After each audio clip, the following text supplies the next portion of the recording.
Okay, folks, we have one more clip from the Kamala Harris Tim Walz interview on CNN because, of course, it was kind of peculiar. A lot of people thought that Tim Walz was there at all.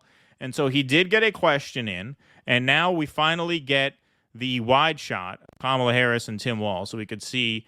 Interesting choice of location, the busted out sporting goods store from The Sopranos. That's where you would pick to have an interview of this. Kind of a weird room. So it's like that's what it feels like. It's like a break room at a department store at a mall or something like that. Usually they have like a couch with nice lighting and shit like that. Yeah. Well, no, I mean, because I just saw the painting, I definitely recognize the location as the diner from Nighthawks. Yeah, there you go. Hopper painting. Yeah, there you go. I'm pretty sure they ran down the inspiration. Of course, this is the question that he kind of tripped up on here about whether or not he saw combat in war. He seemed to have phrased a lot of experiences in the past as though he had experienced combat when it seems as though he did not. So let's hear him on this question. Said that you carried weapons in war, but you have never deployed actually in a war zone. A campaign official said that you misspoke. Did you? Well, first of all, I'm incredibly proud. I've done 24 years of wearing the uniform of this country. Equally proud of my service in a public school classroom, whether it's Congress or the governor. My record speaks for itself, but I think people are coming to get to know me. I speak like they do. I speak candidly. I wear my emotions on my sleeves, and I speak especially passionately about our children being shot in schools and around guns. So I think people know me. They know who I am. They know where my heart is. And again, my record has been out there for over 40 years to speak for itself. And the idea that you said that you were in war, did you misspeak as the campaign has said? Yeah, I said we were talking about, in this case, this was after a school shooting, the ideas of carrying these weapons of war. And my wife, the English teacher, told me my grammar's not always correct. But again, if it's not this, it's an attack on my children for showing love for me, or it's an attack on my dog. I'm not going to do that. And the one thing I'll never do is I'll never demean another member's service in any way. I never have, and I never will. Here's the thing I got to say about this guy real quick. Don't forget, folks, as much as certain people in this sort of alt media space are acting like Tim Walz is the new standard bearer for the 21st century left, he is, at the end of the day, he's a backbencher. He's a B-teamer. I mean, when you think about it, why wasn't Gavin Newsom in the conversation for VP? Why wasn't Gretchen Whitmer in the conversation for VP? Because those are their A-listers. Those are the ones they want to throw out there in 2028 when they feel they have a real shot because they can run a real campaign. They figured when they were putting this ticket together at the last minute, this is Trump's race to lose. There's a 50-50 chance he'll blow it because he's an idiot, but all we have to do is be as generic as possible here. We're not going to play our ace in this election. And this guy's not their ace. He's not there. He was never in any conversation about presidential material. Nobody ever heard of this guy until Biden dropped out. So if the Democrats felt they really wanted to go all in on this election, he wouldn't have been the guy. Newsom would have been the guy. Whitman, one of their A-listers would have been the guy. This guy's a backbencher at the end of the day. And as backbenchers go, I guess he was folksy enough to provide some balance to the ticket, making him what I would say a DEI hire. I would say he's a DEI hire. They needed a normie white man for the ticket, and they hired him, you know. But that's ultimately what this guy is. I mean, this guy is no great shakes. No great shakes. Well, also remember, if you look at the history of VP picks, the problem is always you want a VP who's strong enough that they can do the job, which is basically to be an attack dog for the top of the ticket, without being despised. They have to be kind of slick and charismatic, but they can't outshine the principal. Right.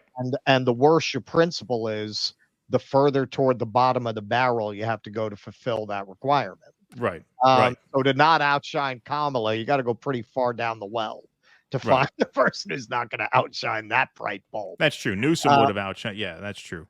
Right. So you know, I mean, that's something Trump is very sensitive about. That's how he wound up with Pence.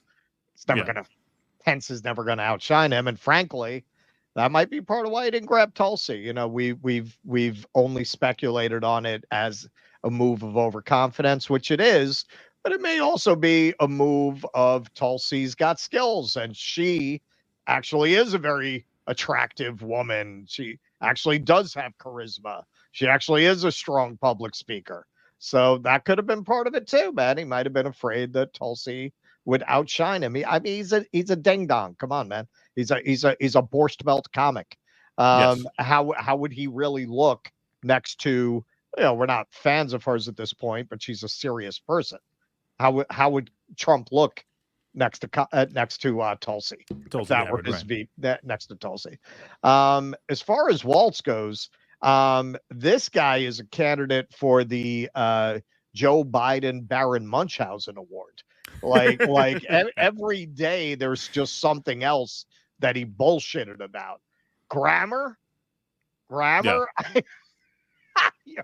Your grammar led you to repeatedly claim that you were a combat, and that is just sickening. This is part of what makes me so sick about and this is true of politicians in general, but the Democrats in particular.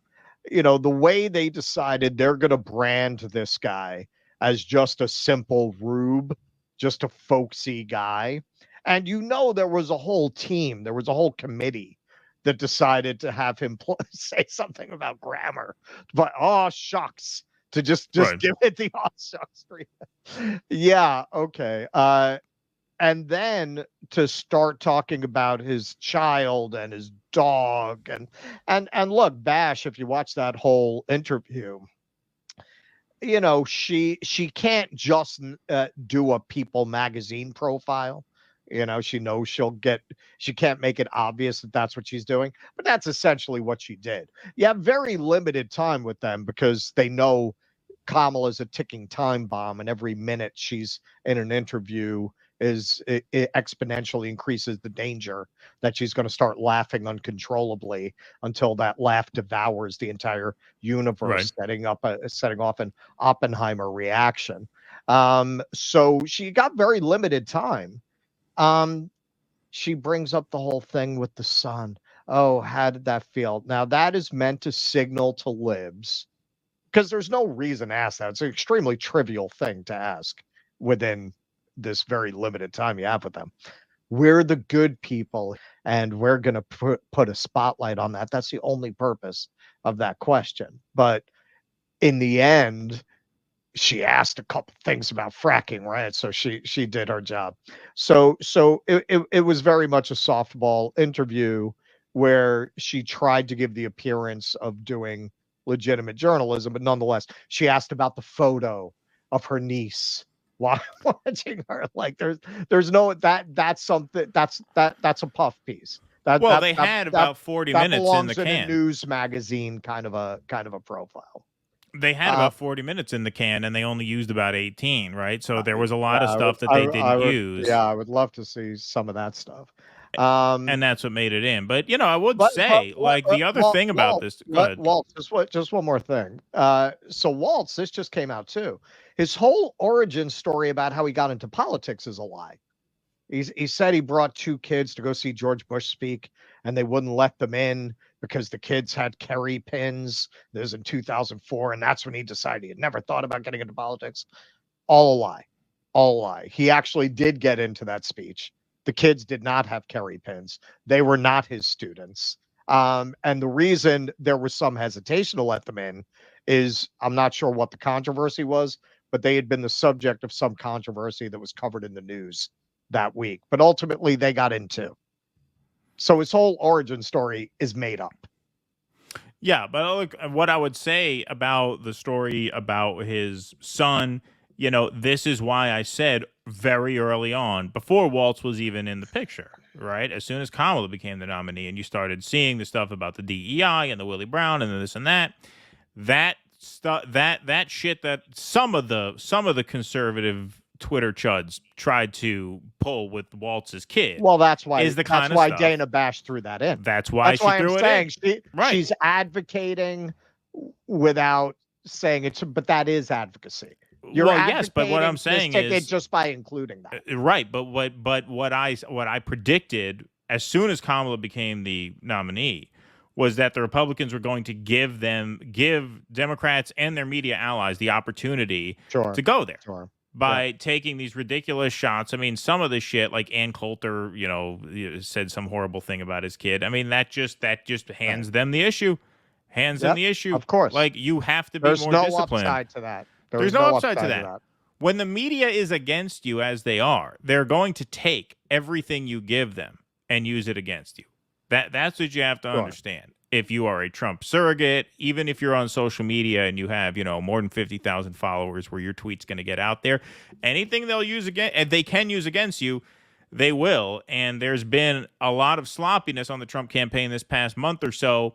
With RFK and Tulsi on the trail for them, maybe they will recenter around more substantive issues. That's going to be a big question mark down the home stretch of the campaign for sure, as to whether or not they can get the momentum back. Yeah, what animal story is going to come out about RFK this week? Yeah, right. Exactly. Yeah, good things come in threes. That's right. These things usually drop in threes, so there might be something coming down the pike. That's a good insight. Please clap.